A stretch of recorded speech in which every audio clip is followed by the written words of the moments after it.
Meus amigos, meus irmãos de ideal espírita, vamos tratar esta noite de uma passagem que está no livro de Chico Xavier, Caminho, Verdade e Vida, pelo Espírito Emmanuel, número 120, intitulado Zelo Próprio.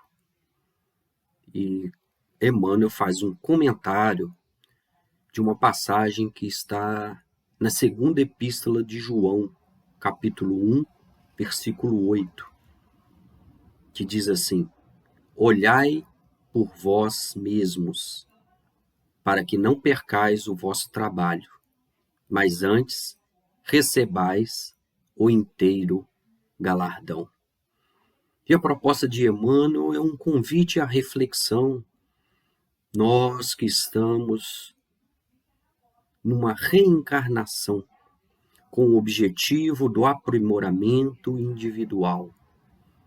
Isso consta lá na questão 132 do Livro dos Espíritos, que demonstra que a função da reencarnação é fazer desenvolver as nossas possibilidades, as nossas potencialidades.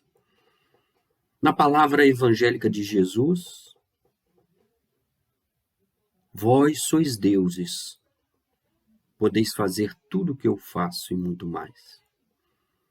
É nos conscientizarmos do nosso potencial enquanto espíritos imortais, criados à imagem e semelhança de Deus, criados simples e ignorantes, com um destino único para todos, que é atingir a perfeição.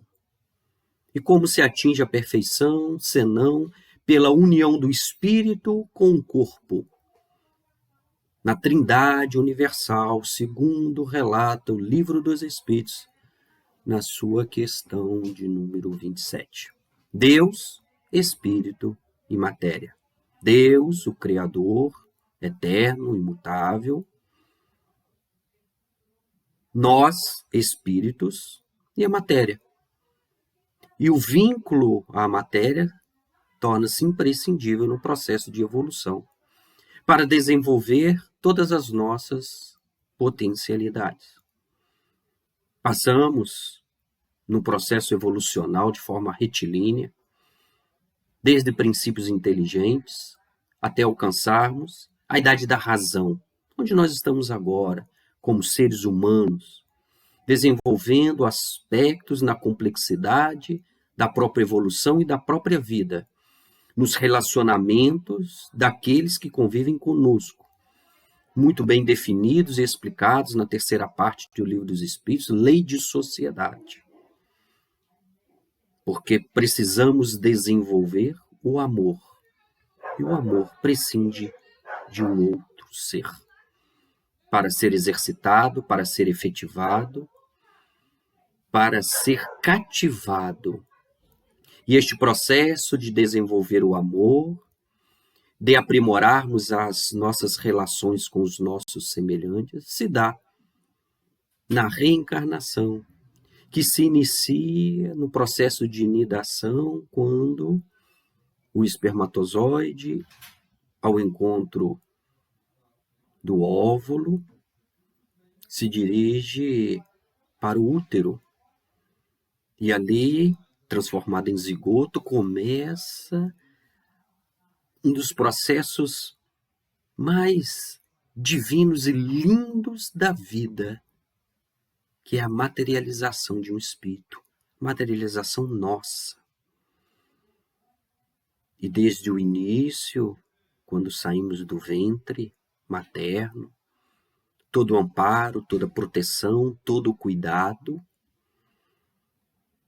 E esse grau de dependência é fundamental para estreitarmos laços, num processo de descanso do espírito, para encetarmos passos decisivos na nossa vida.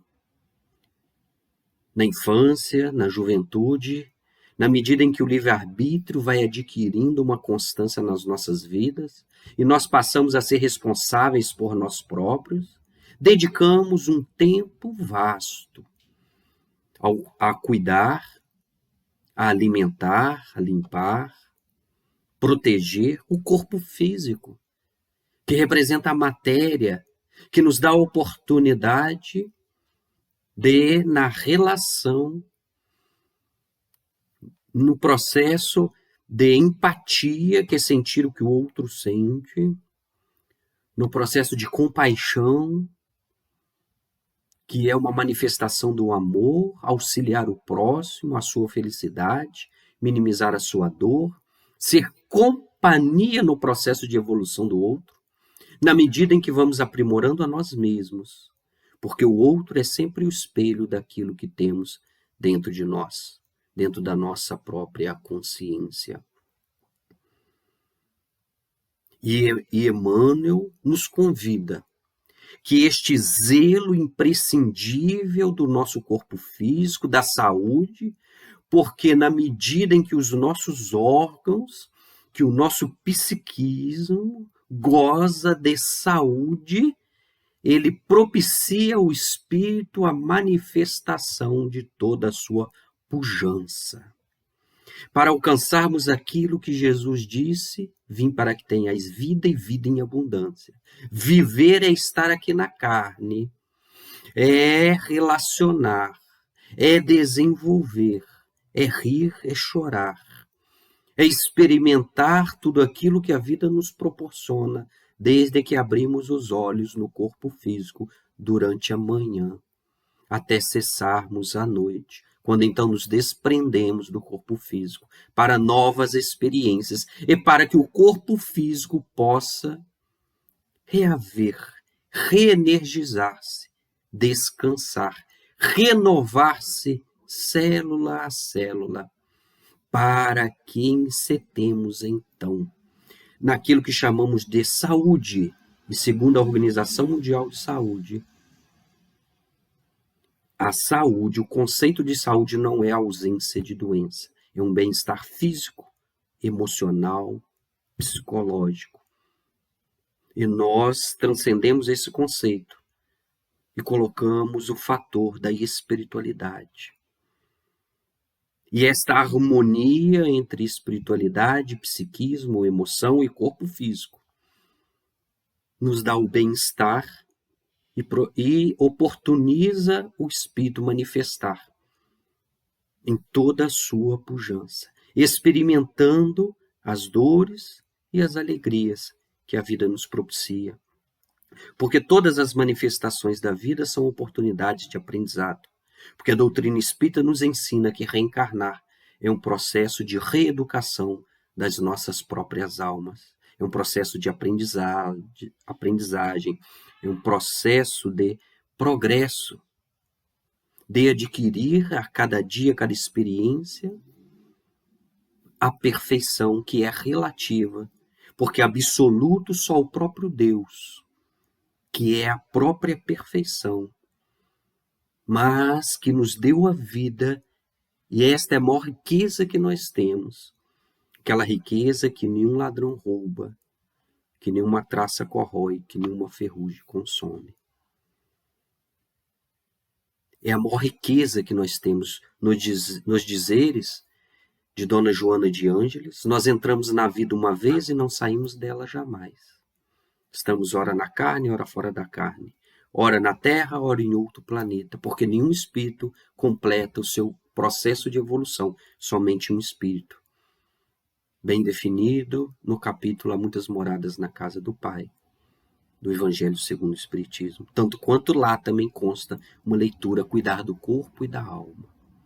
E quando abrimos o livro Missionários da Luz, de André Luiz, nós encontramos uma frase muito interessante que diz assim: as células do nosso corpo são companheiras no processo de evolução.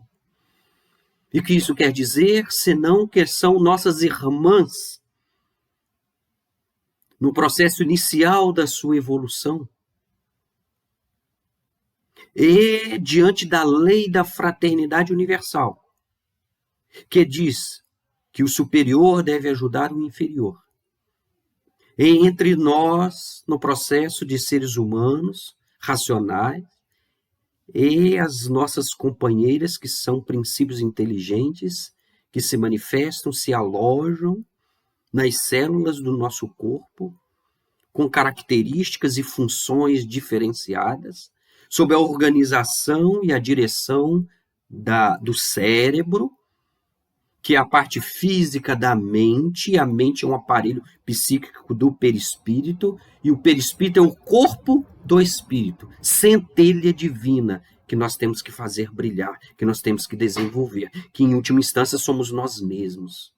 Esta união divina que Deus nos propiciou, nos oportuniza a chance de olhar para dentro de nós mesmos, entendermos cada célula, como cada órgão, como cada sistema do nosso aparelho fisiológico, como companheiras, como irmãs, que juntos vamos caminhando no processo de aquisição, da conscientização das nossas possibilidades enquanto espíritos imortais, para realizarmos, dizemos uma vez mais, aquilo que Jesus disse: vós sois deuses. Temos que ter a consciência qual a grande diferença entre nós e Jesus. Ele é Deus e tem consciência disso. Nós somos deuses, mas ainda não desenvolvemos esta capacidade. Por isso estamos no mundo de provas e expiações, nos relacionando. Por isso ainda a dualidade da vida, de alegria e tristeza, de dor e de prazer, de noite e de dia, de luz e de sombra, de saúde e de doença, ainda compõe o nosso ser. E nos ensina o Evangelho segundo o Espiritismo, que temos a noite para valorizar o dia e a luz. Temos a doença ainda para valorizarmos a saúde. E a saúde é a harmonia integral entre corpo físico, entre psiquismo, que é a mente, entre o perispírito e o espírito. Quando nos harmonizarmos neste processo, nós estaremos plenos para aprender, para viver a vida. E então, nesse instante, nós não estaremos alegres em demasia com os prazeres da vida, nem tristes com as suas dores e os seus sofrimentos. Nós estaremos plenos para entendermos a alegria e para entendermos as dores e as tristezas, e tirarmos experiências da alegria e da tristeza, naquilo que o budismo deixou expresso como um caminho do meio, equilibrados, conscientes. Em vez de rebelarmos-nos contra as dores, os sofrimentos, as tristezas, nós abrirmos o nosso coração e a nossa mente e perguntarmos assim para ela: por que a visita? O que você deseja me ensinar? O que eu preciso olhar para mim e modificar e transformar? O que eu preciso aprender? Me ensine. Porque como educadora, a dor, depois que cumpre a sua função, ela se retira. Não há por que sofrer se nós não vamos aprender com isso. Deus não permite. Deus permite que haja o mal, a dor e o sofrimento. Quando desse mal, dessa dor e desse sofrimento, saia um bem muito maior, que é o aprendizado, que é a experiência, que é a única coisa que nós não podemos transmitir para os nossos filhos, para os nossos descendentes. Porque a experiência é individual, assim como o progresso. Ele é individual.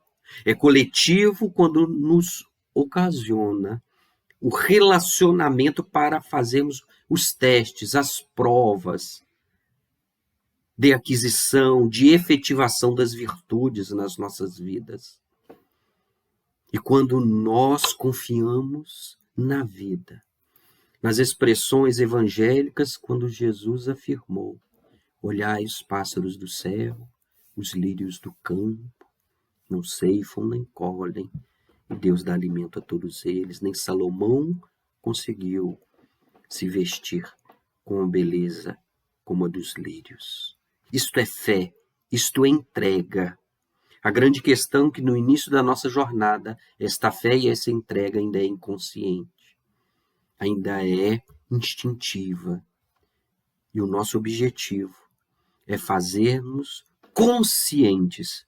Por isso, na questão 919 e 919a, os espíritos superiores, relembrando Sócrates, diz da importância de conhecermos a nós mesmos, de olharmos para dentro, para encontrarmos aquele reino de Deus que Jesus nos ofereceu há mais de 2000 anos. Ele está dentro de nós, é uma pujança, e no seu encontro, nós defrontamos então a paz imorredoura e a felicidade sem máculas. De maneira que o zelo próprio, e vamos então reler agora com outro olhar, olhai por vós mesmos. É a nossa responsabilidade pela nossa própria evolução.